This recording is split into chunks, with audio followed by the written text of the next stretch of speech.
way na gusto mo sumunod sa'yo dito? I hope Michelle decides to keep going. So hopefully it's not Michelle. Aubrey? Actually anybody, it doesn't matter. Akala ng lahat sa Manila, ikaw mag-stay hanggang ano? But the That thing, you'll be the champion. because they think I'm strong, but Survivor, after the merge, yung mga malakas nga players, that's who they get out. Yeah. And which is exactly what was happening. Nobody, I had no alliances. Yung alliance ko si Michelle lang. Everyone was against me.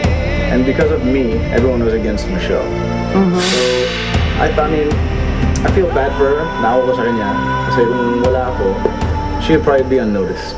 Just in case ang susunod sa'yo dito si Michelle, anong special na pagkain ang ihanda mo for her? Actually, I don't really cook. So if you like this, I will make this again. For Michelle? For Michelle, yes. Okay. Would you have to be, Taste it. would you have to Yeah. be honest? I have to be honest You with have my to be honest. opinion. Yes. Okay. I won't be hurt, I promise.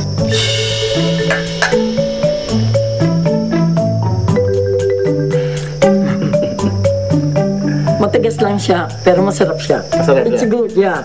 Pero the meat is a little bit tough. Pero na. Pwede na. The thing I've survived this. Hey, this is lovely food. Grabe, sobrang sarap to. She's like, oh yeah, it's good, but she didn't touch it really. I think she had one bite. Thanks, Special shopping. Yeah. Thank you very much. Thanks for coming.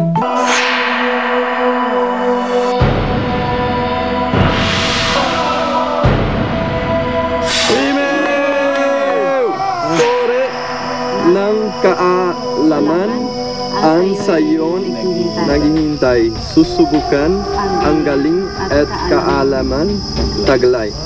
Alalahanin ang lahat at iwasan magkamali. Nang Tore di bumagsak. Di bumagsak at ikay Oh, at least it's not a physical challenge. not physical. No, mental. Mental. Psycho. Sigurado mental na naman to. Sabi ko, sige, okay. Sabi ko, at least fair sa lahat kung dahil alam namin na feeling ko, na feel naman nila na ang daming strong.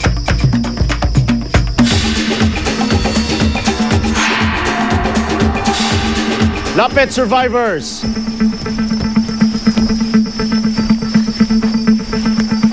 Ang mga castaways na galing sa Kopayam. Wow, ganda ng hair. Blow dry. Bagong ligo.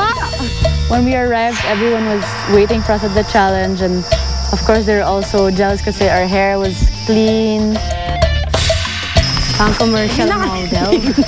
Parang like commercial na, so they're like, wow naman, bongga-bongga. Ang dumi nyo. First time ko naglugay Kamusta? Kamusta kayo, yung mga galing sa Kopayam? Sobrang thankful kasi sobrang nag-enjoy kami. So Len, how was the trip? I loved it. The best day of my life. Okay, today, welcome sa inyong second immunity challenge.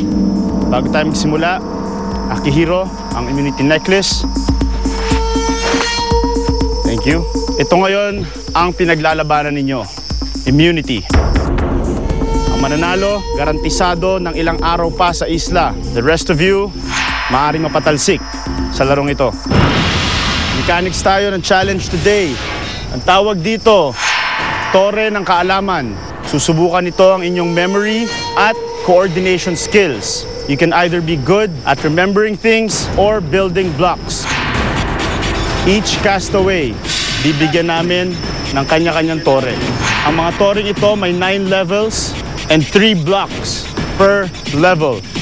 Each round, tatanungin ko kayo ng isang multiple choice question. Ang tanong na ito, maaaring tungkol sa detalye ng mga challenges, tribal council, at sa mga pangyayari ng mga nakaraang araw. Kapag tama ang inyong sagot, hindi nyo gagalawin ang inyong tore. Kapag mali ang inyong sagot, kukuha kayo ng isang bloke mula sa inyong tore at ilalagay ito sa itaas. Pwede kayong kumuha ng bloke sa kahit anong parte ng inyong tower. Huwag nyo lang gagalawin ang pinakataas. Ngayon, ang susi sa challenge na ito is to get the answers right and keep your tower balanced. Ang huling toring nakatayo wins immunity. Handa na kayo? Yes!